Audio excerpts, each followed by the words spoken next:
Cardiologist भी हैं। दिल की दुनिया में इनके एक मुनफरिद मकाम है। एक आलम इनकी सलाहियतों का मोतरफ है। बिलाशुबा ये पाकिस्तान का एक कीमती असासा हैं। नहायत बुरदबार और हर दिल अजीज़ शख्सियत के मालिक, हमारी खुशकिस्मती है कि वो आज हमारे दरमियान मौजूद हैं। हमारी दरख्वास्त पर वो तशरीफ़ लाए हैं और अपना कीमती वक्त हमें दिया है, जिसके लिए हम सब इनके तहे दिल से शुक्रगुजार हैं। बहुत ही महंगी बातें आपको मुफ्त बताने जा रहे हैं, ध्यान से सुनिएगा। Ladies and gentlemen, please put your hands together and give a warm welcome to today's guest speaker, a renowned international cardiologist, Professor Dr. Muhammad Nawaz Lashari.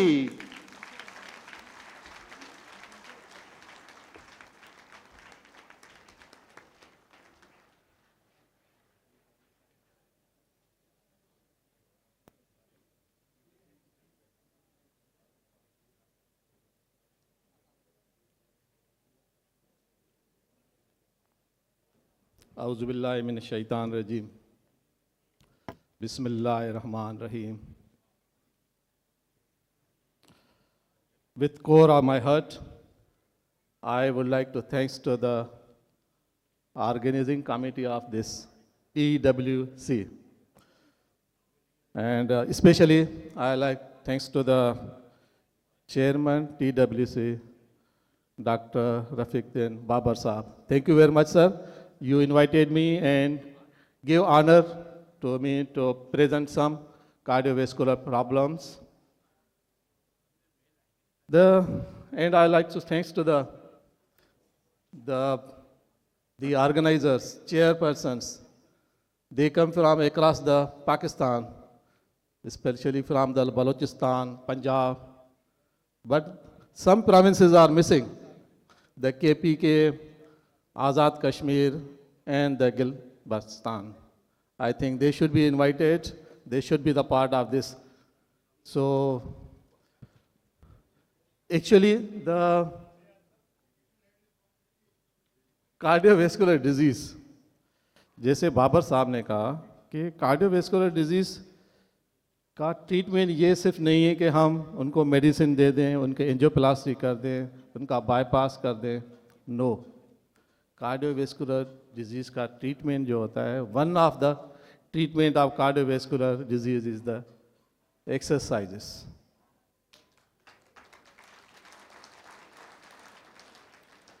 And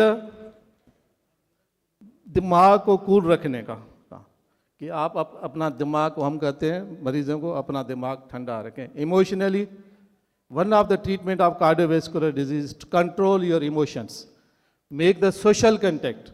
और यही बेस्ट वे होता है कि आप सोशली कनेक्टेड हो जाएं।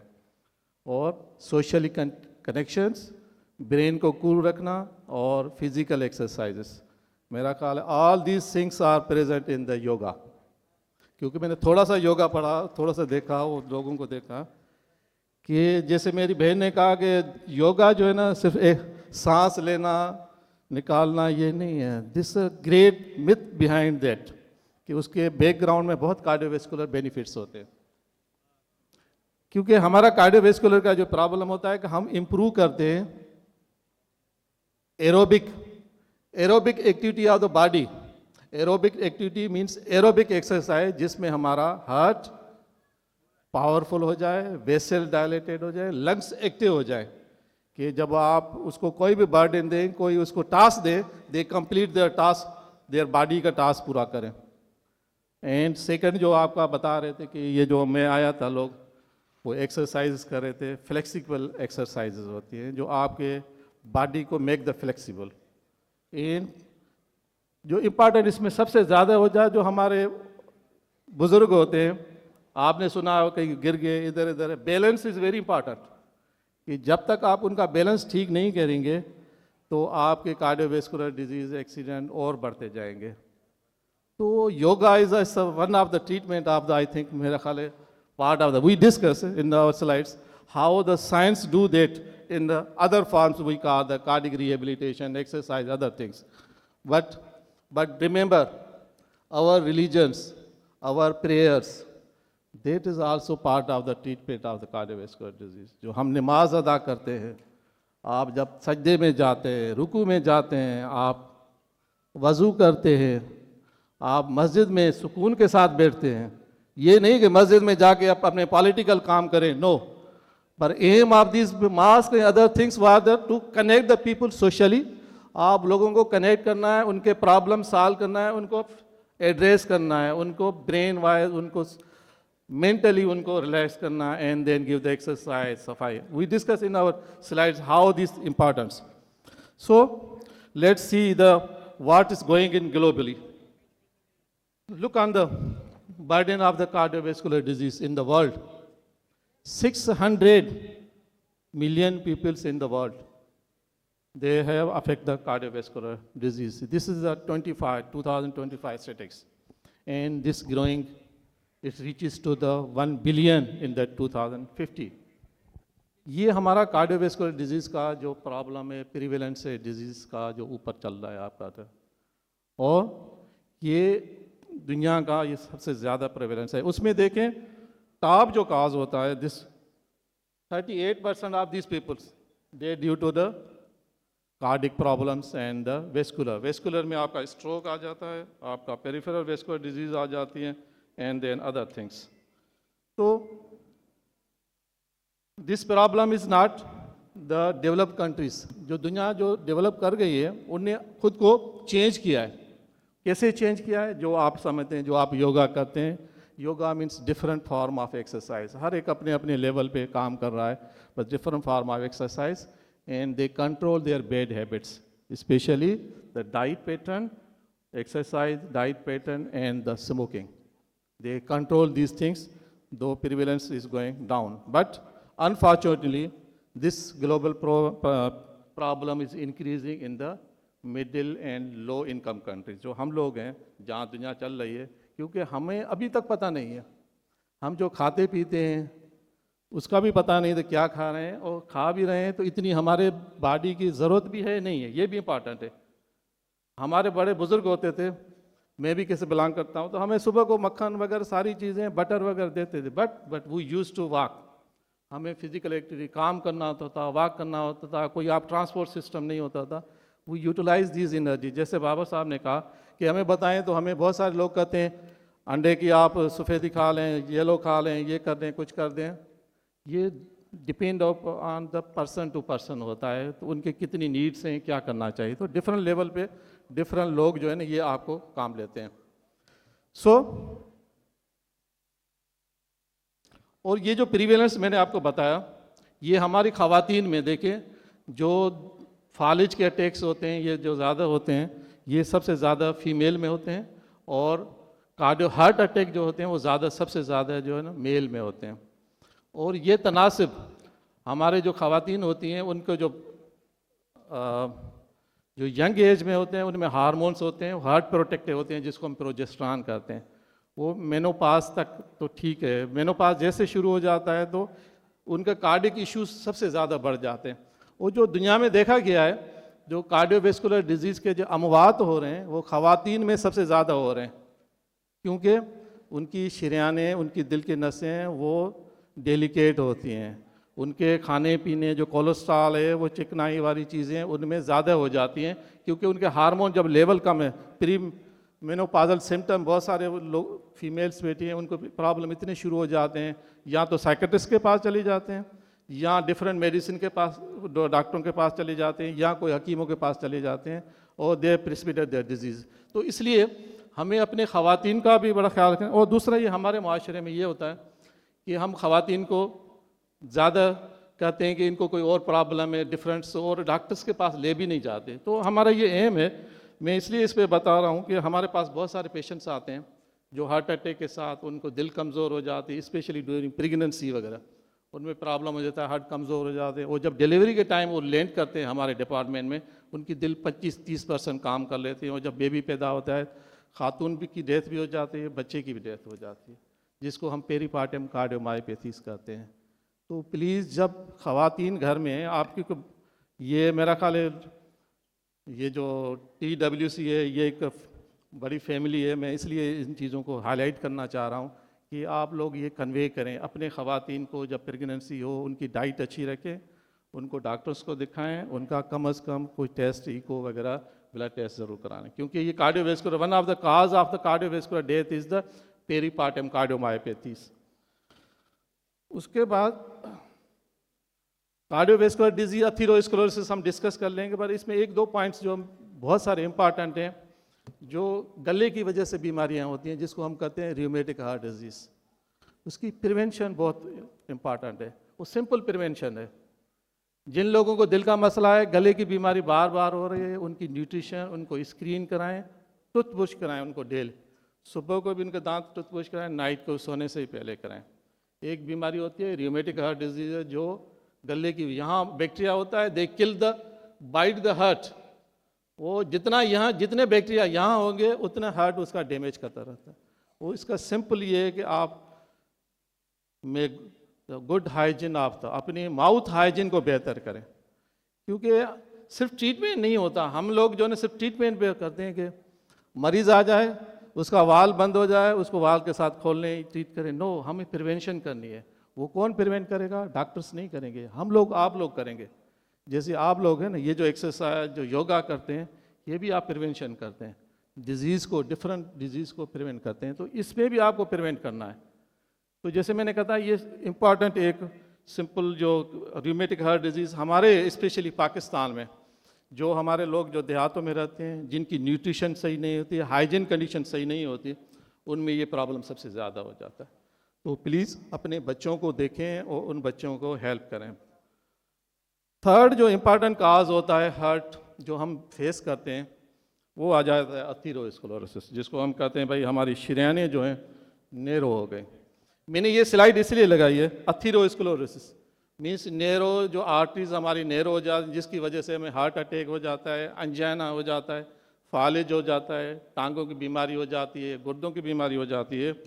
इसको अथीरोस्क्लेरोसिस, इसलिए मैंने ये स्लाइड लगाई है कि ये अथीरोस्क्लेरोसिस होता क्यों है।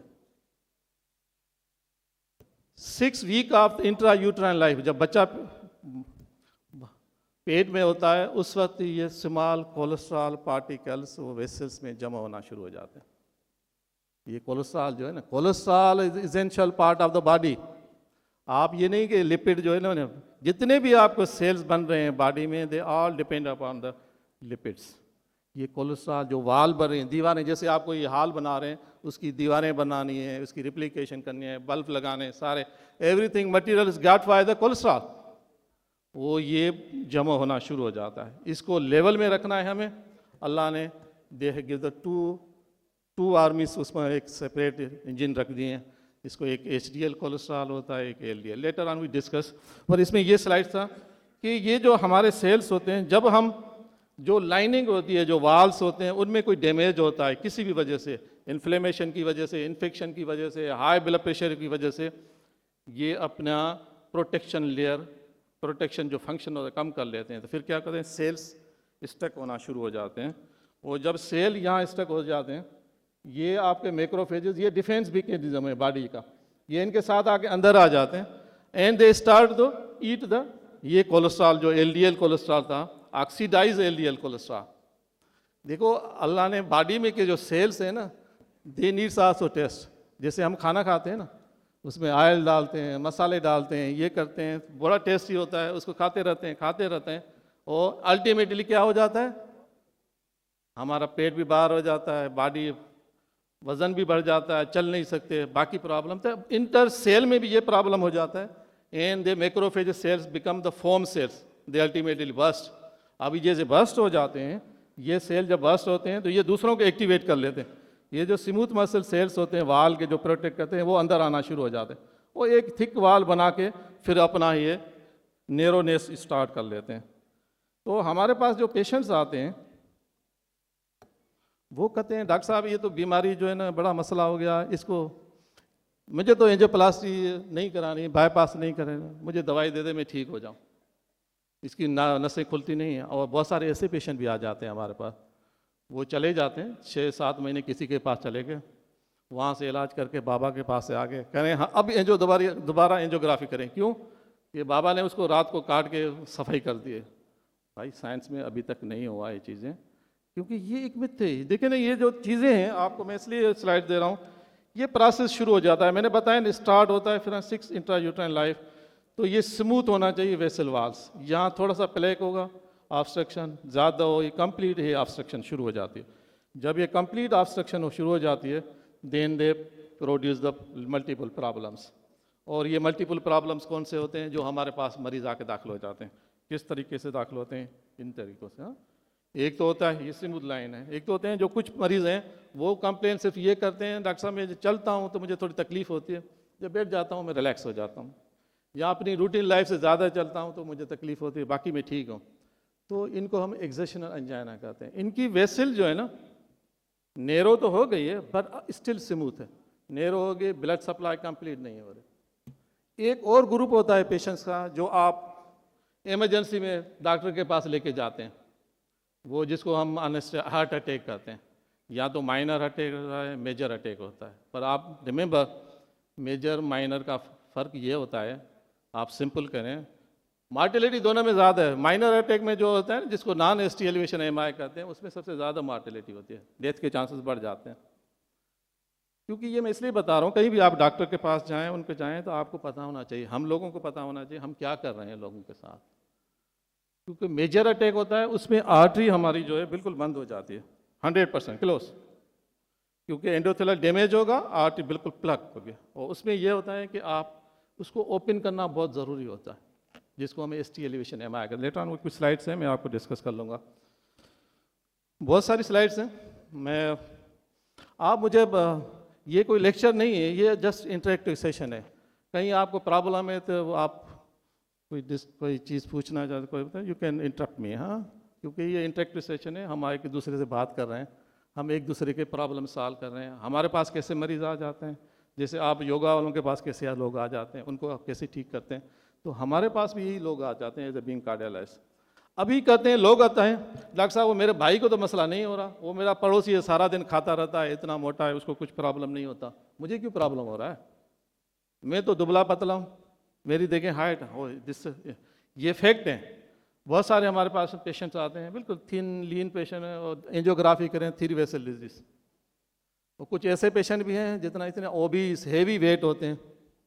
मैंने तो 1-2 लोगों की एंजियोग्राफी की, वो टेबल पे जब लेटा रहा था वहाँ जगह नहीं मिल रही थी उसको, तो वो करा सर टेबल ने टूट जाए। How imagine I did the angiography, clean coronary arteries. तो ये नहीं होता, ये रिस्क होता है, डिफरेंट रिस्क फैक्टर्स होते हैं। ये जो लिस्ट है रिस्क फैक्टर्स की ये है, उसमें रिस्क फैक्टर में क्या क्या हो जाते हैं, ये चीज़ें इंपॉर्टेंट है। एक तो जो हमारे बिहेवियर, आदतें हमारी जो ख़राब हो जाती हैं। कौन कौन सी आदतें हमारी ख़राब हो रही हैं? वॉक नहीं करते हैं, फिजिकल एक्टिविटी है ही नहीं। आपके लिए योगा के लिए लोगों को बुलाएंगे, मस्जिद पे कहेंगे जाके नमाज पढ़ें, और डिफरेंट रिलीजन्स हैं, they are doing their own work, they are doing their own work in the different capacities. आप फिजिकल एक्टिविटी नहीं करते। आजकल तो ये है कि हमारे ट्रांसपोर्ट सिस्टम का, दूसरा आपके पब्लिक पार्क्स, सिक्योरिटी, बाकी चीज़ों के प्रॉब्लम्स की वजह से भी लोग बहुत सारे नहीं रहे। पर मैं कहता हूँ this is not reason to do the activities. आप ये सारी चीज़ें अपने घर में भी कर सकते हैं, एक कमरे में भी कर सकते हैं। मेरा ख्याल बेहतर तो आप लोग बताएंगे कि अपने घर में कौन सी एक्सरसाइज आप कर सकते हैं, physical activity. Transport bike system में आप अपने घर पे चले जाते हैं। डाइट जो खाते हैं हम पता नहीं होता। एंड द अदर फैक्टर्स हम डिस्कस कर लेंगे, इनमें जो है मेटाबॉलिक रिस्क फैक्टर्स, जिसमें ब्लड प्रेशर है, शुगर है एंड कोलेस्ट्रॉल। ये 3 चीज़ें बड़ी इंपॉर्टेंट है। जो लोग कहते हैं ना कि मुझे प्रॉब्लम हार्ट का है, उसको नहीं है, तो उसको मैं बताता हूँ, आप अपनी रिस्क बताएं, आपके साथ कौन कौन से मसले हैं। आपके फैमिली में किसी को मसला है दिल का, आपकी एज कितनी है, आपका ब्लड प्रेशर है, शुगर है, कोलेस्ट्रॉल है, या आप कितनी वॉक करते हैं, आप उसके साथ कंपेयर करें, you can assess your own. देखो ये सारी लिस्ट जो इधर वाली है ये हम कम कर सकते हैं, ये पार्ट हमारे हाथ में नहीं है, इसको एज को हम रोक तो नहीं सकते ना।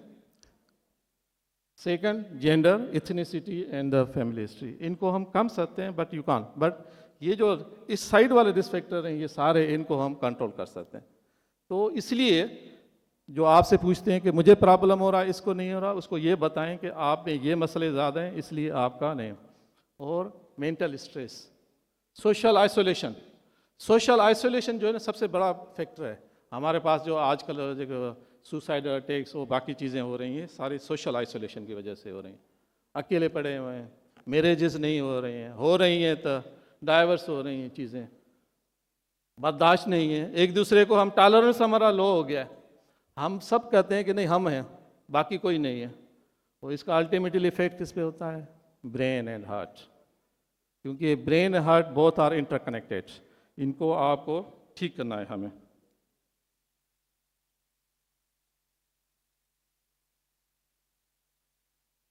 ये मैंने स्लाइड लगाई, ये जो जितने रिस्क फैक्टर्स थे इसमें सबसे टॉप कौन सा था risk factor? High blood pressure. उसके बाद हमारे पास टोबाको है, ब्लड शुगर है, बाकी लिस्ट है। तो ब्लड प्रेशर जो है ना बहुत इंपॉर्टेंट है, जिसको आपको देखना है। मैंने ये स्लाइड इसलिए लगाई आप क्योंकि इसमें सबसे कॉमन रिस्क फैक्टर है जो सारे कार्डियोवैस्कुलर डिजीज़ का प्रॉब्लम्स करते हैं, हार्ट अटैक, ब्रेन, ये सारी चीज़ें होते हैं, ये हाई ब्लड प्रेशर है। और 42% आप जो लोग हैं हमारे, आधे लोगों को तो पता ही नहीं है कि मुझे ब्लड प्रेशर है नहीं है। जो साइंस करती है कि जो लोग एज 50 ईयर्स की एज के आ जाते हैं उसमें 50%, मैंने एक को ब्लड प्रेशर है एक को नहीं होता, 50% लोगों को ब्लड प्रेशर होता है। और रिमेंबर, ये हाई ब्लड प्रेशर सिर्फ ओल्ड एज का प्रॉब्लम नहीं है, बच्चों का प्रॉब्लम भी है। बच्चा पैदा होता है उसमें भी कुछ डिजीज़ हैं, जैसे किडनी डिजीज़ हैं, बड़ी आर्टरी की डिजीज़ हैं, उसमें भी ये हाई ब्लड प्रेशर हो जाता है। तो हम लोगों को कम से कम प्लीज़ एक दफ़ा ब्लड प्रेशर ज़रूर चेक करें, बच्चों में भी बड़ों में भी, जहाँ भी फर्स्ट टाइम चेक करा के एंड ईयरली या 2-5 ईयर्स के बाद आप चेक कराएं। क्यों? ब्लड प्रेशर, जैसे मैंने फर्स्ट स्लाइड आपको बताई थी कि एंडोथेलियल डिसफंक्शन होता है। हाई ब्लड प्रेशर, ये जो वाल्स है ना, जिसमें आपका कोलेस्ट्रॉल, आपका शुगर और इन्फ्लेमेशन, ये तीनों चीज़ें जो अब आपकी हार्ट की जो वाल्स हैं उसको वीक करते हैं। अब जब वाल वीक होगी और उसके साथ ये प्रेशर्स अप डाउन होंगे, ब्लड प्रेशर ज़्यादा होगा, हार्ट रेट फास्ट होगा, they cause the tear in the walls and the cascade of even starts, जिसमें आपको फालिज भी हो सकता है, हार्ट अटैक भी हो सकता है। तो हमें ब्लड प्रेशर का ज़रूर देखना चाहिए। इसमें मैंने 2-3 चीज़ें देखी हैं कि जब ब्लड प्रेशर चेक कराएं तो आपके पास ये 3-4 चीज़ें ज़रूरी हैं। ये टूल्स होते हैं, देखिए पहले तो इससे हम चेक करते थे, उसके बाद ये राउंड शेप जो आ गया इसके साथ, आजकल तो ये है डिजिटल मेथड है, ऑटोमेटेड है। इसमें प्रॉब्लम है, इसमें कोई ट्रेनिंग की ज़रूरत नहीं है, आम बंदा भी चेक कर सकता है। आप घर में एक बीपी एपेरेटस रख दें, अच्छा हो, पर जब ये बाय करें, चेक करें कि ये स्टैंडर्डाइज है या नहीं, इसको देख लें।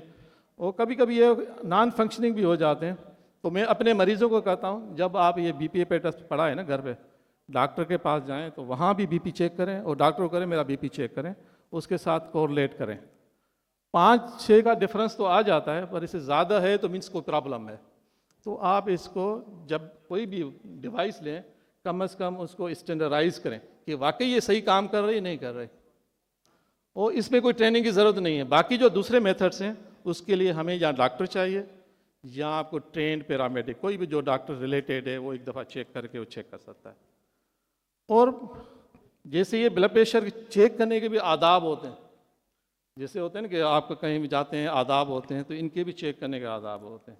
क्यों? इसलिए सपोज कोई आप, हम हॉस्पिटल्स में बैठे होते हैं, इतनी रश होती है, पेशेंट आ गया, जैसे एंट्री आप, डॉक्टर साहब इसे बीपी चेक करें, जल्दी करें, मुझे दूसरे डॉक्टर के पास जाना है। नो, ये फॉल्स हो जाता है, क्योंकि नंबर्स बहुत इंपॉर्टेंट है। आप जब जल्दी में चेक कराते हैं तो आपका ब्लड प्रेशर सडनली हाई बाहर से आते हैं। आपको सपोज कोई स्ट्रेस है, टेंशन, तो कम से कम 5 मिनट मरीज़ को बिठा दिया करें, ये आदाब होता है। आप बैठें, चेयर पे बैठ जाएं 5 मिनट्स, उसके बाद जब बीपी चेक करें तो बात नहीं करना चाहिए। वो तो बातें होती रहती हैं, इधर की पायलट रिस्पॉन्स, जो भी जन स्टॉप कन्वर्सेशंस।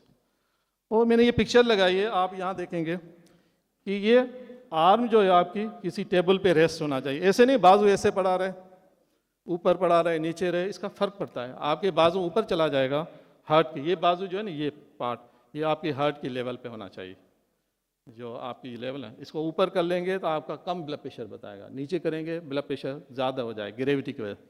कफ जो है प्रॉपर कफ साइज़ होना चाहिए आपके बाजू में। आप बाजू इधर कफ लगा दिया, इधर ऊपर लगाया, पता ही नहीं चला वेसल कहाँ है, ब्लॉक ही नहीं, ऐसे ऊपर रखेंगे क्या होगा ब्लड प्रेशर को, क्योंकि यहाँ ऊपर रखेंगे आप जैसे योगा करते हैं, ये मसल कंटेक्ट करते हैं, अब जब कंट्रैक्ट करती हैं तो इसको इन्फ्लेशन, पहले तो मसल को दबाना होगा, फिर आपकी आर्टरीज को दबा के क्लोज करना होता है, तो फॉल्स इंप्रेशन हो जाए। इन्वायरमेंट ठीक होना चाहिए, ये नहीं कि ठंडा मौसम में आप उसमें बीपी चेक करें, वेजो कंस्ट्रक्शन हो जाती है, क्योंकि बहुत सारे पेशेंट्स होते हैं जो। और लेग देखें, इसमें पिक्चर में देखें, क्रॉस नहीं होना चाहिए, रेस्ट होना चाहिए। तो ये बहुत इंपॉर्टेंट चीज़ें हैं। हाँ, मेरा ख्याल थोड़ा गर्मी है या मुझे गर्मी लग रही है। Thank you. तो ये चीज़ें जो है ना, बहुत ये आदाब हैं ब्लड प्रेशर। मैंने इसलिए करा, one of the cause of the cardiovascular disease is the high blood pressure. तो हम जितनी मेरी बहनें भाई हैं यहाँ बैठे हैं, जितने बुज़ुर्ग हैं, उनको कम से कम ये पता होना चाहिए। घर में चेक करें, डॉक्टर के पास जाएं, कहीं जाएं। इसमें टर्म मैंने लिखे, clinic blood pressure, home blood pressure, 3 methods हैं। या तो डॉक्टर के पास चेक कराते हैं, घर में चेक कराएं, या एक डिवाइस होती है जो मरीज़ को लगा के हम कहते हैं, जिसको एम्बुलेटरी बीपी कहते हैं, वो कहते हैं लगा के आप चलते रहें, आपका 24 घंटे। उसकी भी इंपॉर्टेंस है कि आपको क्लिनिक सारा जो रिकॉर्डिंग आपकी पता चल जाती है। मैं आपको बता दूँ, टू टर्मिनोलॉजीज वो आपको बताता हूँ क्यों इंपॉर्टेंट है। बट कि हम सारे लोग ये अफोर्ड नहीं कर सकते हैं जो 24 घंटे वाला बीपी पे। तो सिंपल हमें एक तो ऑफिस में चेक करना चाहिए और घर में बीपी चेक करना चाहिए। उसके क्या फ़ायदा होगा कि हम एक कहते हैं वाइट कोट हाइपरटेंशन, डॉक्टर के पास डर गया, ऑफिस में ब्लड प्रेशर ज़्यादा था, घर में उसका बीपी ठीक है। अब इसको क्या करना चाहिए? ज़्यादातर कहते हैं कोई डैमेज आर्टरी नहीं है तो उसकी काउंसलिंग होना चाहिए, उसका इमोशनल ट्रीट करना चाहिए और सोशली कनेक्ट करें उसको, क्योंकि सोशली जब जाता है बंदा, वो उसका हाई ब्लड प्रेशर हो जाए, घर में ठीक हो जाता है। एक और बीमारी होती है सर, ये सिर्फ डॉक्टर से नहीं डरते लोग, घर वालों से भी डरते हैं। घर में जो इन्वायरमेंट होती है ना हमारे, इसलिए कहते हैं आपकी घर की इन्वायरमेंट अच्छी है, आपकी हेल्थ अच्छी होगी, आपके कार्डियोवैस्कुलर डिजीज कम हो जाएंगे। आप ऑफिस इन्वायरमेंट, होम इन्वायरमेंट इसको कहते हैं मास्क हाइपरटेंशन। और दुनिया में देखा गया है सबसे जो ज़्यादा खतरनाक होता है ब्लड प्रेशर, वो कौन सा होता है? जो घर में ज़्यादा हो, ऑफिस में नॉर्मल हो, सबसे खतरनाक, सबसे मार्टेलिटी जिसको हम कहते हैं मास्क हाइपरटेंशन। मास्क पहना हुआ है उसने, मास्क घर में। तो मैंने ये टर्मिनोलॉजी ये इसलिए बीपी को हाईलाइट किया है इसमें कि आप लोगों को बताऊं कि ब्लड प्रेशर चेक कराना कितना इंपॉर्टेंट है। ट्रीटमेंट इजी है, हमें प्रिवेंशन करना है। Prevention in the form of the exercise, prevention in the form of control, detection and the prevention of this risk factor, जो हमें इन चीज़ों के ले जाते हैं। तो एक ये चीज़ बहुत इंपॉर्टेंट है कि मास ये हाइपरटेंशन को आप ट्रीटमेंट, आप लाइफ जो मैं अभी बाकी स्लाइड्स देखा हूँ, आधा ट्रीटमेंट तो हाइपरटेंशन का ऐसे ही हो जाता है, lifestyle. Whatever the cardiovascular disease, जो हम 5-6 चीज़ें हम डिस्कस करेंगे, सबका ट्रीटमेंट यही है, दवाई के अलावा सबका ये ट्रीटमेंट है, क्योंकि ये आपस में जुड़े हुए हैं। ये इनकी लैंड एक है, ज़मीन एक है, इसकी लैंड एक है, बाकी चीज़ें बीज डालते रहो, बढ़ते रहो, जो भी आपकी डिजीज़ वहाँ से ग्रो करती रहेगी। तो हमें उन चीज़ों को, अपनी जो लैंड है उनको, सॉइल को ठीक करना है। वो सॉइल ठीक कैसे होगा, ये बेसिक चीज़ें, इसलिए मैंने आपको हाईलाइट किया। Please remember this things, very important. हाँ, चलो ब्लड प्रेशर हो गया। देन अदर कौन सा प्रॉब्लम है जो हमारे जो खाते पीते हैं, लिपिड्स, कोलेस्ट्रॉल, खाना, ये तो बहुत हो जाता है। इसमें हमें देखना चाहिए सबसे ज़्यादा सोर्स जो होता है हमारा फैट्स होते हैं, वो फैटी एसिड जो होती हैं वो सेचुरेटेड फैट्स होते हैं, और ये सबसे ख़राब होती हैं। सेचुरेटेड फैट्स जो होती है ना, वो सबसे सोर्स होते हैं। और बॉडी को मैंने आपको पहले बताया, cholesterol is very important to control they. और ये पिक्चर है जो हमने लगाई है, देखिए ये बहुत अच्छी पिक्चर लग रही है, पर ऑनेस्टली आप अपने देखें कि everybody can't afford this things, ठीक है ना। ये जो सारी चीज़ें इसमें जो थोड़ा सा हाईलाइट लगी हुई हैं, इसको अफोर्ड नहीं कर सकते। बट वो जो चीज़ें हम अफोर्ड कर सकते हैं वो तो कर सकते हैं ना, अपनी ज़िंदगी को बदल सकते हैं। उसमें कौन सी चीज़ें अफोर्ड कर सकते हैं, लेट वी सी कि कौन सी चीज़ें हम अफोर्ड कर सकते हैं। हाँ, कोलेस्ट्रॉल के 2 टाइप्स होते हैं, आपको मैंने बताया। एक HDL कोलेस्ट्रॉल होता है, रिपोर्ट में लिखा होता है, high density lipoproteins and the low density lipoprotein 2, and other होता है ट्राइग्लिसराइड्स होते हैं। LDL कोलेस्ट्रॉल, ट्राइग्लिसराइड्स ये बेड कोलेस्ट्रॉल होते हैं, जो जितने बॉडी में ज़्यादा होंगे मीन्स मरीज रिस्क पे कार्डियोवैस्कुलर। HDL जितना ज़्यादा होगा वो बेहतर है, जिसको हम गुड कोलेस्ट्रॉल कहते हैं। पूछते हैं मेरे से, अभी गुड कोलेस्ट्रॉल को कैसे बढ़ाना है? अभी कोई डेफिनेटिव मेडिसिन इतनी नहीं है जो इसको गुड कोलेस्ट्रॉल को ज़्यादा बूस्ट करें। तो सबसे बेस्ट जो मेडिसिन है HDL कोलेस्ट्रॉल को बढ़ाने के लिए कौन सी है? वो आपकी एक्सरसाइज है। ये जो आप फिजिकल एक्टिविटी करते हैं ना, ये सबसे बेस्ट है जो उसको HDL कोलेस्ट्रॉल को बढ़ा सकते हैं। और क्या बढ़ा सकते हैं? डाइट, खाना पीना। आप जो खाते पीते हैं ना, वो खाना पीना, जो पैटर्न ऑफ द डाइट। हम किसी को भूखा नहीं रखना है, कार्डियोलॉजिस्ट किसी को भूखा नहीं रखना चाहता। वो कहता है अच्छा खाना खाएं जो आपकी सेहत के लिए अच्छा है। ये नहीं है जो मिले खाते रहें, वो सब खाएं। ये नहीं कि आप नहीं खाएं, पर उसकी पोर्शन कर दें, उनकी डिवीजन कर दें। वी सी दैट्स कि और क्या क्या प्रॉब्लम्स, फ़ायदे हैं जिसमें हम देखते हैं। ये देखें, ये फिश है, दूसरी चीज़ें हैं, गुड सोर्स। ये ओमेगा फैट्स होती हैं। ओमेगा फैट्स का फ़ायदा ये होता है कि आपका जो ट्राइग्लिसराइड लेवल्स हैं वो फ़ौरन कंट्रोल हो जाते हैं आपके, हाँ। और ये जो मीट है, रेड मीट का बड़ा कंसेप्ट है। कार्डियोलॉजिस्ट कहते हैं नहीं खाएं आप, पर इसका पोर्शन कम कर दें। इसको कोशिश करें फ्रेश रेड मीट ले लें, फिर उसका जो स्किन है वो सेपरेट कर दें। और बटर है या जो दूसरी चीज़ें हैं उनको आप यूज़ कर सकते हैं, पर limited quantity according to the needs of the body. और ये आयल्स इसमें 2 टाइप्स ऑफ फैटी एसिड्स होते हैं।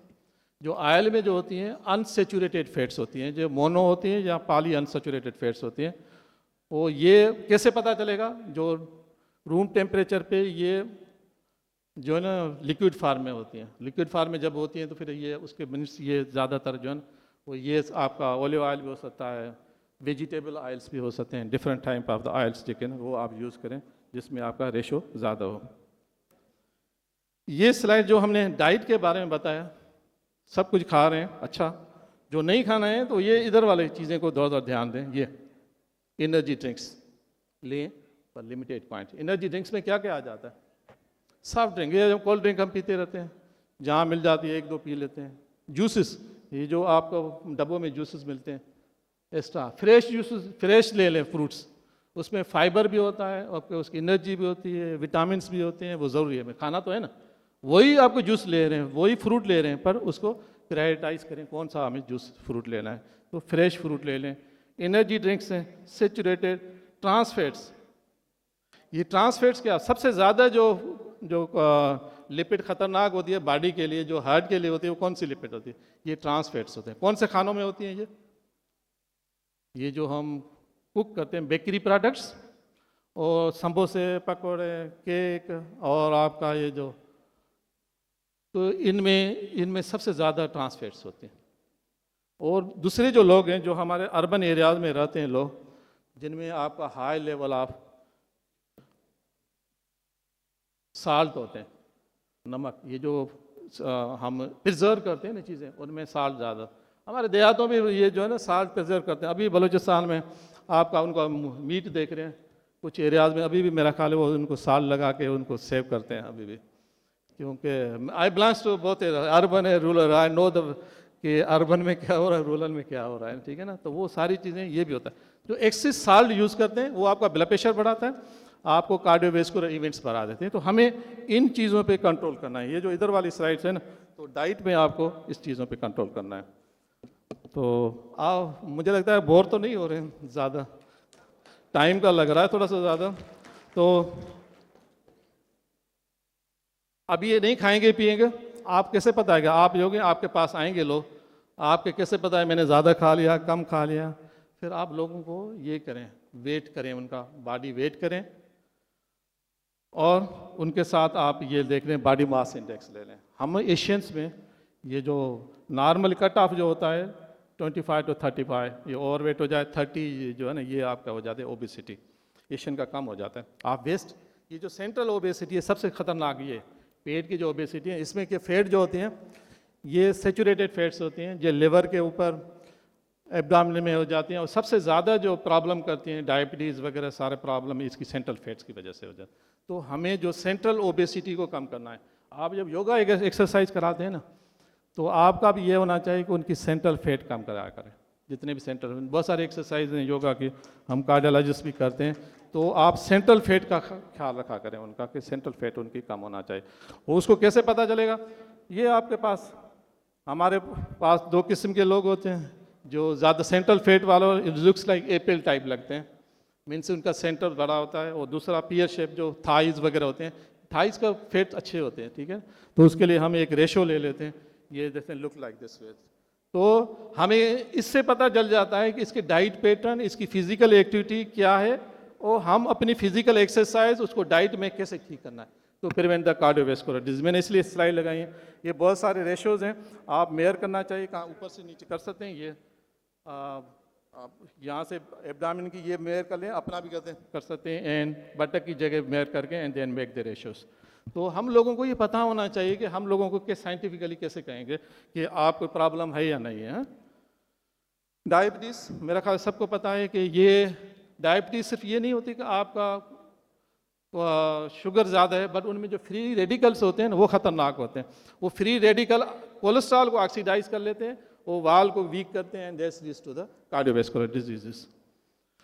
स्मोकिंग, मैं कुछ स्लाइड्स आपको दिखाऊंगा, मैं इसलिए दिखा रहा हूँ, ये इन चीज़ों पे हमें बहुत ख्याल करना है, क्योंकि prevention is better than cure. Smoking में जो प्रॉब्लम क्या होता है आपको पता है, क्या चीज़ें होती हैं? मोनोऑक्साइड होता है, निकोटीन होती है, टार्स होते हैं। ये सारे क्या प्रॉब्लम करते हैं? आपकी जो हार्ट के वेसल्स हैं उनको डैमेज करते हैं, ब्लड को थिक कर लेती हैं और क्लॉट बढ़ा देते हैं इसकी वजह से। और HDL कोलेस्ट्रॉल, जो मैंने कहा था सबसे अच्छा कोलेस्ट्रॉल है ना, जो सिगरेट पीते हैं उनका कम हो जाता है। तो हमें लोगों को बताना चाहिए एक्सरसाइज के अलावा कि अपनी आदतें भी ठीक करें। बहुत सारी चीज़ें ये हो जाती हैं, आपकी आदतें भी ठीक होना चाहिए, इसलिए स्मोकिंग। और सेकंड में एक और ये बड़ा फैशन चल रहा है ना, हम देहातों में सर हुक्का वगैरह पी लेते थे, अभी भी बहुत सारे हुक्का वो चीज़ें होते थे, बट ये भी कोई सेफ नहीं है। हम कहते हैं ना, but is less dangerous than the smoke, क्योंकि स्मोक में क्या है, कार्बन मोनोऑक्साइड होती है, टार हो जाती है, वो चीज़ इसमें थोड़ी सी कम हो जाती है, क्योंकि वो जो आप हेमोग्लोबिन ऑक्सीजन है उसको कम करते हैं। तो ये आपको जो इलेक्ट्रॉनिक सिगरेट्स हैं या शीशा पीते हैं, जो हमारी हाई कम्युनिटी के लोग बड़े फैशन के साथ पीते हैं, उसमें पता है उसमें भी वही निकोटीन होती है, पर इसमें प्रॉब्लम क्या है कि आप लिक्विड को गर्म करते हैं, वहाँ से वेपर निकलते हैं, वो सिगरेट में जो होता है वो स्मोक होता है, डायरेक्ट उसको बर्न करते हैं, तो वो थोड़ा सा फायदा हो जाता है, but both are dangerous for the cardiovascular disease. अब ये इन चीज़ों पे एहतियात नहीं करेंगे तो क्या होगा, ठीक है ना। तो ये प्रॉब्लम शुरू हो जाते हैं। ये होता है हार्ट अटैक वाले मरीजों की हालत, या कहाँ का प्रॉब्लम शुरू हो जाता है, देखें सेंट्रल चेस्ट पेन हो जाता है, डिफ्यूज हो जाता है, बाजू में जा सकता है, it's occurs go to the lower jaw to the abdomen. ये इसी जगह पे कहीं भी प्रॉब्लम है वो आप मार्क नहीं कर सकते, सेंट्रल है, 20 मिनट से ज़्यादा है, please go to the doctor, आप otherwise you can lose the life of the patients. But बहुत सारे पेशेंट जो डायबिटिक पेशेंट्स होते हैं उनमें चेस्ट पेन नहीं होता, उनमें ये प्रॉब्लम हो जाते हैं, उल्टियाँ हो जाती हैं, दिल की धड़कन, कमज़ोरी, बेहोश आ जाते हैं। इन पेशेंट खास करके जो हमारे बुज़ुर्ग हैं या शुगर वाले मरीज़ हों उनमें ये प्रॉब्लम शुरू हो जाते हैं। तो हमें ये देखना चाहिए कि हमने पहले अपने रिस्क फैक्टर पे कंट्रोल, अपनी ज़िंदगी, अभी इस चक्कर में फंस गए हैं आगे ना। और बाकी ये चीज़ें, ये डिफरेंट टाइप्स होते हैं जो उनको, ये हार्ट का प्रॉब्लम शुरू हो जाता है आपको जब आर्टरी ब्लॉक हो जाती है, तो डिफरेंट ECG बिगेस्ट टूल है। तो मैं इसलिए ये पिक्चर लगाई थी कि किसी को पेन हो जाए, चेस्ट पेन है, 20 मिनट से ज़्यादा है, सेंटर में है, unable to march, increase with exertions, emotion decrease with rest, तो प्लीज़ डॉक्टर के पास जाएं और आप जाके ECG कराएं। ये बहुत ज़रूरी है कि इससे आप प्रोटेक्ट हो सकते हैं।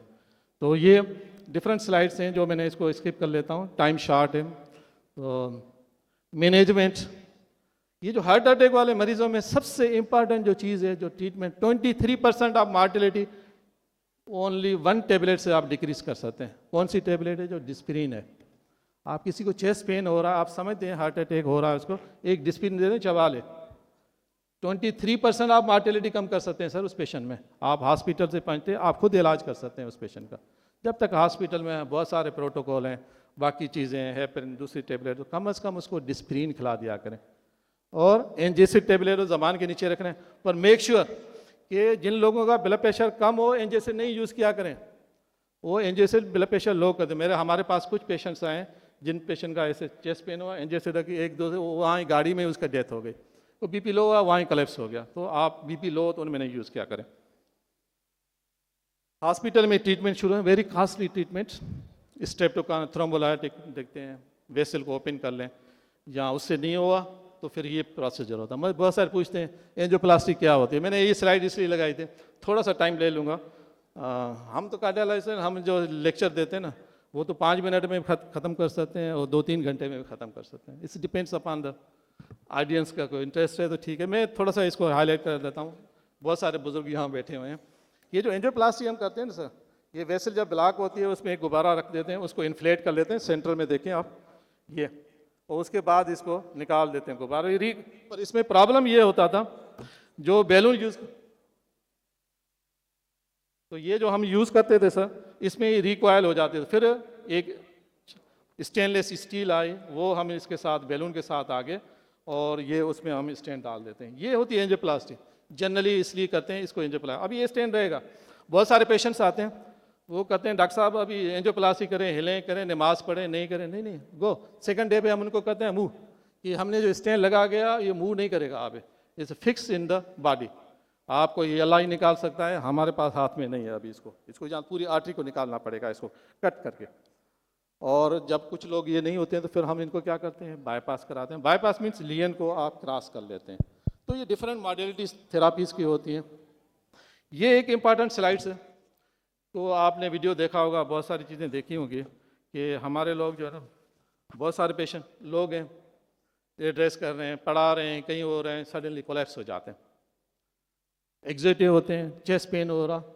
रात भी मैं एक टीवी में देखा, वो बंदा ऑफिस में पड़ा था, वहाँ डेथ हुई, दूसरे दिन के बाद पता चला। तो हमें क्या करना चाहिए जब मरीज़ को कोई चेस्ट पेन हो रहा है या कुछ भी हो रहा है, सडनली गिर जाता है, वो बेहोश हो जाता है, तो हमें पहला काम क्या करना चाहिए? फर्स्ट स्टेप ये है कि आप उनको सही सीधा लिटा दें। और इसकी यहाँ नब्ज़ को देखें, चल रही है नहीं है, कान रख दें नाक पे, सांस ले रहा है नहीं ले रहा। ये दोनों चीज़ें नहीं हैं तो फ़ौरन क्या आप काम करने, आप इसके चेस्ट कंप्रेशन शुरू कर दें और किसी की हेल्प ले लें, किसी को फ़ोन करें। ऐसे नहीं कि वो बंदा उधर पड़ा रहे, आप कहें मैं हेल्प लेने जा रहा हूँ, बंदों को बुलाते रहें। नो, पहला आपका काम है you keep the patient survival. आपका दिल और दिमाग जो है ना, उसको आप तकरीबन 30 सेकंड या 1 मिनट तक ब्लड नहीं पहुंचेगा, डेड हो जाएगा, you never recover their patients. तो आप ये नहीं करें ये बड़ा बंदा है, ये छोटा है, treat them as equally, because now the person is same position, जैसे कोई गरीब है अमीर सेम पोजिशन है, उनको ट्रीट करें क्योंकि उनकी लाइफ सेव करनी है। बहुत सारे लोग हैं जो मैंने देखा था कि एक ऑर्गेनाइजर इनका CEO था, उसको डेथ हुई, बेचारे को पकड़ के रख रहे थे, डर रहे थे लोग, तो इसको छोड़ने उठने जाए, कल हमें जो है ना हमें कोई ट्रांसफ़र न कर दे या कुछ न कर दे, भाई डेथ हो जाती थी। तो हमें लोगों में इसलिए सिलाई लगे कि पेशेंट्स, ये हम सबकी रिस्पॉन्सिबिलिटी है, डॉक्टर की रिस्पॉन्स है। हम जितने योग में बैठे हैं, ये लोग बैठे हैं, प्लीज़ कितने कंप्रेशन देनी है चेस्ट का, ये जो नीचे वाला हिस्सा है इसको आप स्टर्नम के यहाँ रखें, दोनों हाथ फिक्स करें, वो गिव द 30 कंप्रेशंस, वो इतने दें कि 2-3 इंचेस डिप्रेस हो। उसके बाद मुंह, आपको कोई बास नहीं है, मुंह उसके साथ मुंह मिलाएं, 2 बड़े लंबा सांस लेके वो मुंह उसके सांस उसके मुंह में डाल दें।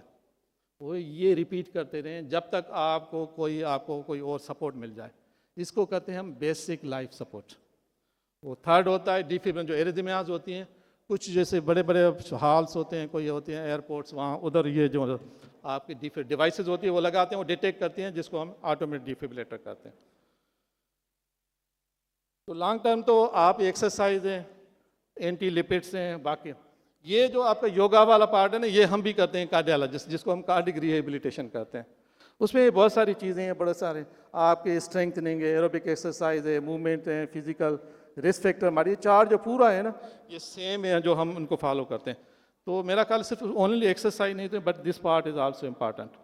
ये कोलेस्ट्रॉल का था, ये मुझे बुजुर्ग पूछ रहे थे मेरा कोलेस्ट्रॉल, डिफरेंट लोगों का कोलेस्ट्रॉल कितना होना चाहिए, ये बहुत इंपॉर्टेंट है। तो जो हाई रिस्क लोग होते हैं उनका कोलेस्ट्रॉल, LDL कोलेस्ट्रॉल 100 से कम, वेरी हाई रिस्क है 70 से कम होना चाहिए। और जिनको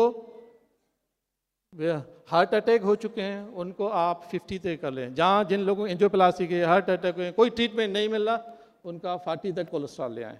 बच्चों में कितना कोलेस्ट्रॉल होता है? बर्थ 30 मिलीग्राम होता है। मकसद है हमें बच्चों की तरह बनाना है उनको, उनकी जो लेवल है लिपिड्स की बच्चों की तरह ले आएंगे, तब जाके उनकी कोरोनरीज बेहतर होंगी। तो ये लेवल्स होते हैं। ये मैंने स्लाइड लगाई, बहुत सारे मरीज आते हैं पूछते हैं डॉक्टर साहब इतनी दवाएं लिख दी क्या करें? तो हम उनको कहते हैं भाई आप लाइफ स्टाइल चेंज करेंगे तो आप एक टेबलेट मिलेगी, नहीं करेंगे तो इतनी दवाएं में। क्यों? साइंटिफिकली प्रूव है कि डिफरेंट दवाएं जब देते हैं उनका इफेक्ट और ज़्यादा हो जाता है। हमें तो आपको बच्चे वाली लेवल पे लेके आना है, क्योंकि आपको ये मसले हैं। वो जो लोग हेल्दी हैं उनका कोलेस्ट्रॉल LDL आपका कितना 100 से ऊपर हो, कोई मसला है, उसका कोई इशू नहीं होता। 200 टोटल कोलेस्ट्रॉल है सर, उसका कोई मसला नहीं है हेल्दी लोगों का। तो ये मैंने इसलिए स्लाइड लगाई थी। आम ये आपका अच्छा योगा जो हम शुरू करते हैं कहाँ से करते हैं? हम जो मरीज़ दाखिल होता है ना, जब सेकंड डे फर्स्ट डे को हम कहते हैं भैया टांग ऊपर करें, अगेंस्ट ग्रेविटी के थ्रू मूव कराते हैं, फिर कहते हैं अगेंस्ट ग्रेविटी बेड साइड पे खड़ा कर लेते हैं, फिर कहते हैं स्ट्रेच करें, ये करके फिर उनको आगे बाकी जगह एक्सरसाइज शुरू कर लें। तो ये फेजेस होते हैं जो हमारे डॉक्टरों के टर्मिनोलॉजी होती है, जिसको हम कार्डिक रिहेबिलिटेशन। ये हम डाइट पहले से डिस्कस करें। जब छुट्टी होती है तो मरीजों को ये आयल्स हैं, डिफरेंट आयल्स हैं जो ये इसमें लिखे हुए हैं, आप देखें। और ये जो साल्ट हम एक्स्ट्रा यूज़ करते हैं, यूज़ द अल्टरनेटिव थिंग्स। ये जो हमारी बहनें बैठी हुई हैं ना, तो प्लीज़ आप घर में अल्टरनेटिव साल्ट यूज़ करें, जो हेल्दी हैं चीज़ें यूज़ करें। एक्सरसाइज का एम ये होता है, these are all the exercises वो ऑलरेडी डिस्कस। एंड इसमें एक ये इम्पॉर्टेंट है कि कितना आप लोग आम पूछते हैं कि मुझे कितना चलना चाहिए हार्ट अटैक को। अभी ट्रेडमिल नहीं है आपके पास, तो हम उनको कहते हैं फर्स्ट वीक में क्या करें, 20 बीट्स बढ़ा दें, अपना वॉक करें। आपके पास आजकल तो होते हैं ना, मॉनिटर कर सकते हैं, वॉचेज हैं। तो सपोज आपका रेस्टिंग हार्ट रेट जो है वो 60 है, तो 60-70 तक जाएं maximum first week. Second week में 40 कर दें एंड 60 एंड देन 100%। 4 वीक्स में आप अपने लाइफ के जाकर ETT करें तो वो आपको मैक्सिमम हार्ट रेट होता है। कैसे पता चला मेरा मैक्सिमम रेट कितना होता है? आप एक फार्मूला होता है 220 - H। आप किसी को बताना है, अपने बैठे हुए हैं, अब हमारे दोस्त वो वॉक करते हैं फिजिकल, क्यों बहुत सारे योगा भी बड़ा हेवी चीज़ें होती हैं जो आप उसमें कर सकते हैं। ये स्केल्स होते हैं जिसको आप ट्रीट कर सकते हैं, और ये डिफरेंट एक्सरसाइजेज हैं। और ये मेरा ख्याल इसमें आप लोग एक्सपर्ट हैं, और इसमें स्टैटिक हैं, बैलेंस एक्सरसाइज हैं। ये एक्सरसाइज जो है ना, जो हेड डाउन एक्सरसाइजेज होते हैं, ये कार्डिक पेशेंट में अवॉइड करना चाहिए, जो कार्डियोवैस्कुलर प्रॉब्लम्स है ना, बिकॉज हियर दी जो ब्लड जो है हार्ट जो है ना पंप कर रहा है अगेंस्ट ग्रेविटी कर लेता है। भाई रेस्ट आज गुड, बाकी रेस्ट आपके जो ये एक्सरसाइज है, माउंटेन बताया आपको, बहुत सारे नेम्स हैं वो आप यूज़ कर सकते हैं। तो एक्सरसाइज भी करना हार्ट पे ज़रूरी है क्या, and do that balancing exercise, relaxing exercise, pull the brain and other things. And thank you very much. Listen the heart because it knows everything. Thank you very much for your patience.